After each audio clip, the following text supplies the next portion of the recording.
Good morning, geometry students. So Mr. Chen again. So today I would like to talk about section 11.4. There are certain things that the geometry textbook they're not talking about there. It's the surface area of any prism. Okay, objective for the lesson today. So find the surface area of prism.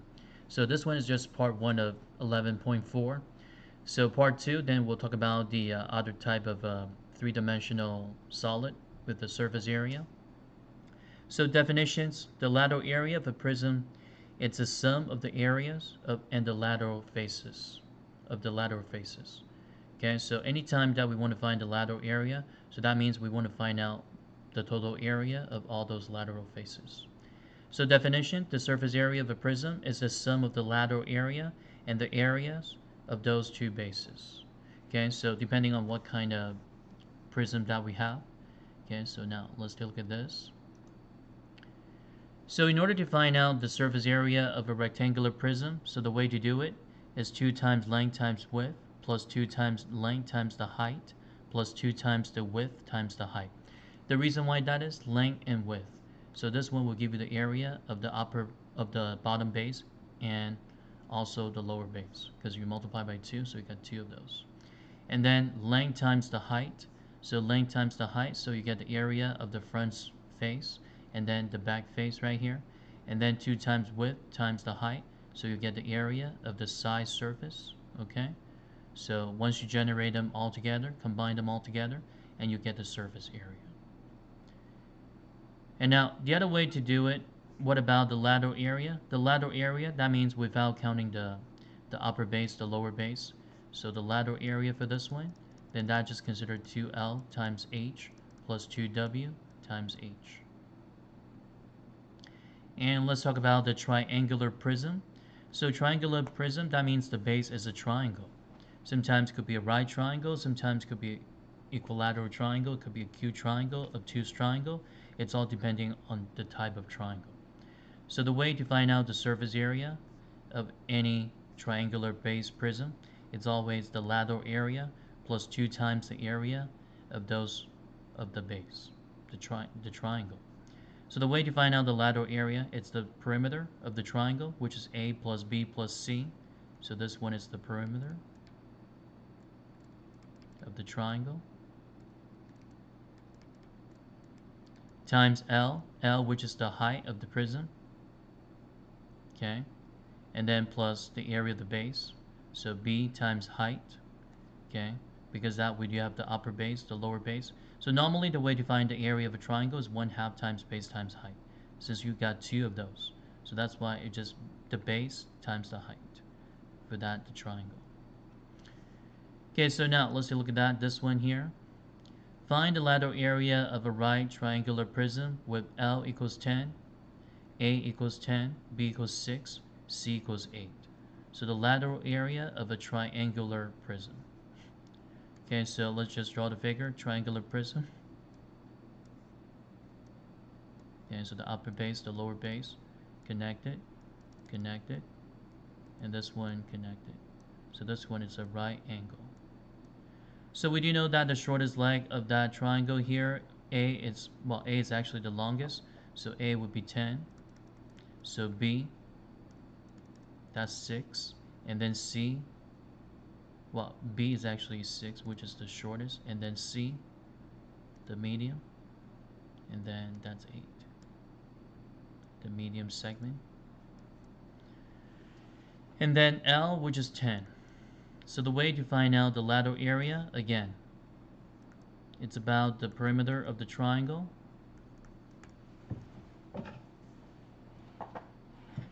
times L. Okay, so what we got here, so the perimeter of the triangle, so what we found here is 10 plus 6 plus 8 times L, so L, which is 10. So 16 plus 8, so which is 24, and then times 10, so 240. So this would be the lateral area of this triangular base prism. And then find the surface area of the following figure. So this one, it's a perfect cube without the upper face, it's an open top. Okay, so the bottom, so this one is all solid. So the way to find out the surface area, again, this part is open. As you can see that the height here, it's going inside. Okay, so let's connect this part right here. Okay, going down this way. So the way to find out the surface area, again, using the formula. So we do have the length, the width, and the height. Okay, so 7, which is the height.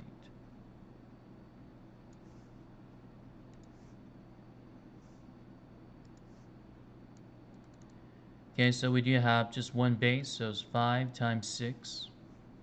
Okay, length times width, plus, while the other one, so it's 2 times L times H, plus 2 times W times H.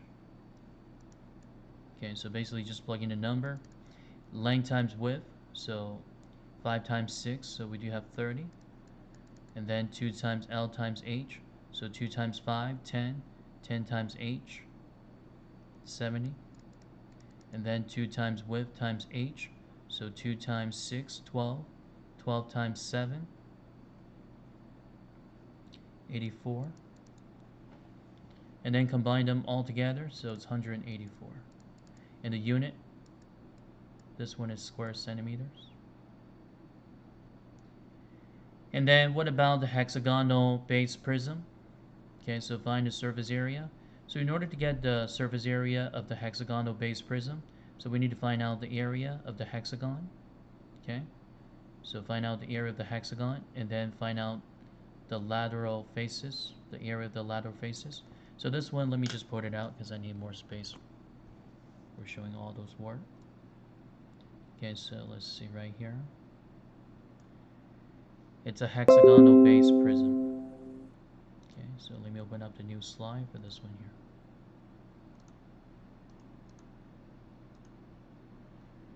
Okay, so the way to find out the area of the hexagon, it's always 1/2 times the bottom times the perimeter of the hexagon. So this one's a hexagon, so again, back to what we did for the previous sections. So this one we want to pull out the triangle here. So 360 divided by 6.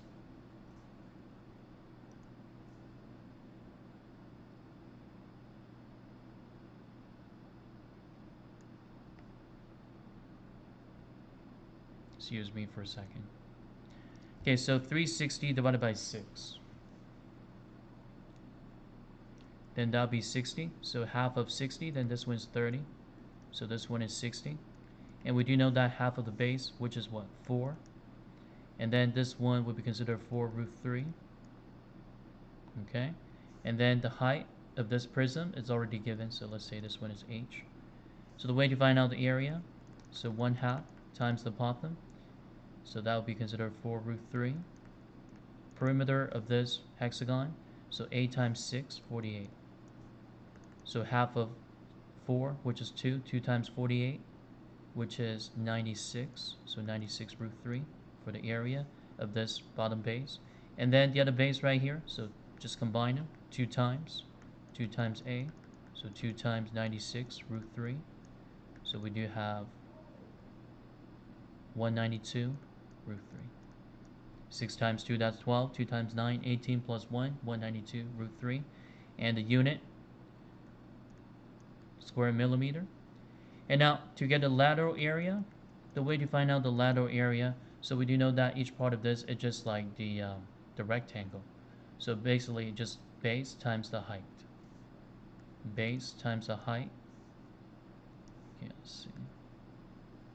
And then times 6, because we do have 6 lateral faces.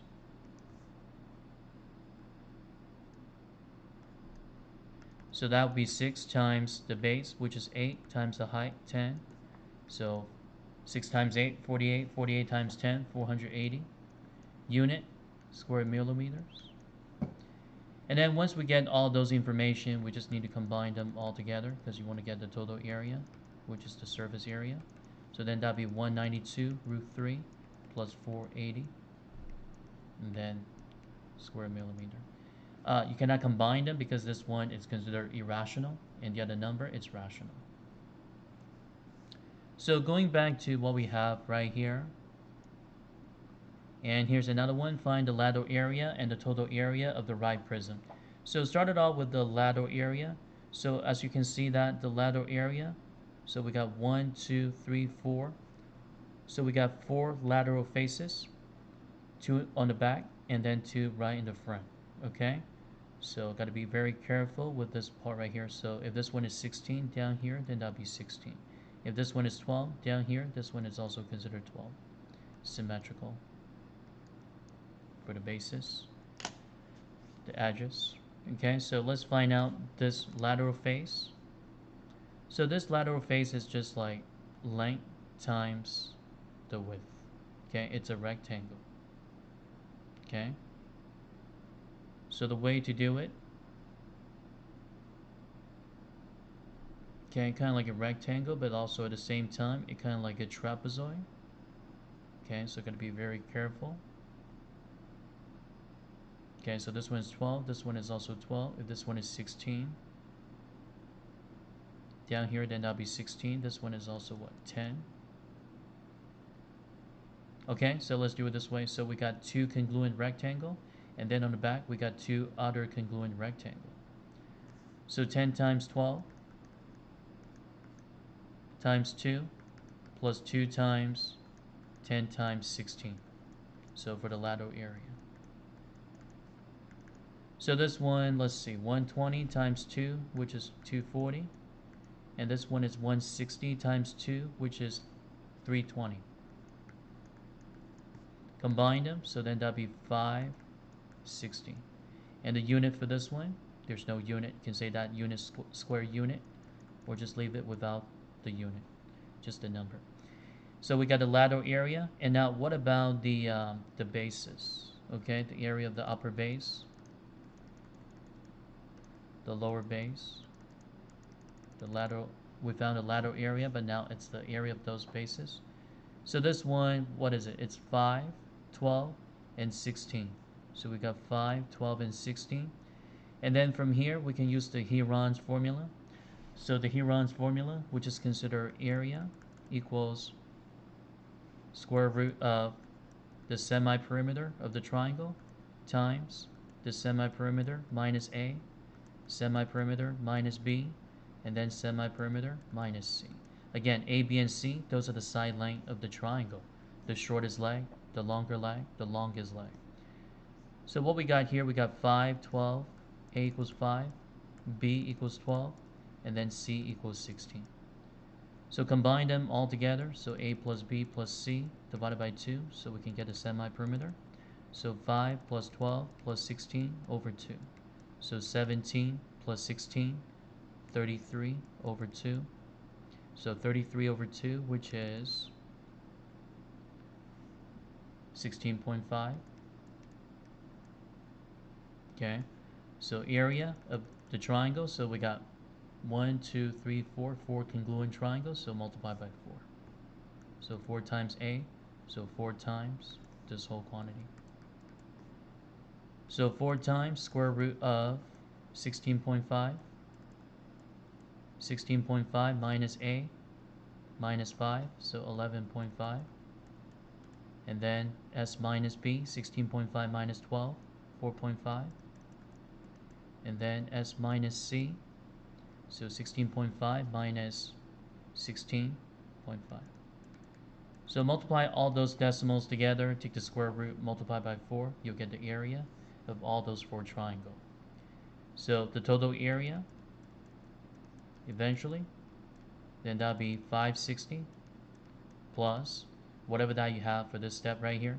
So 4 times the square root of this whole quantity. Okay, let's put in ditto. Okay, so let's see what else that we have. Okay, so that's it. And making sure that you guys understand all those concepts, the formula, the way to find the surface area, the lateral area of the prism, whether that's a rectangular prism or perfect cube, same formula that we're using, and then the triangular base prism. and also the other one that we talk about especially, the hexagonal base prism. Okay, so once again, thank you for watching the video today. So I'll see you guys next time.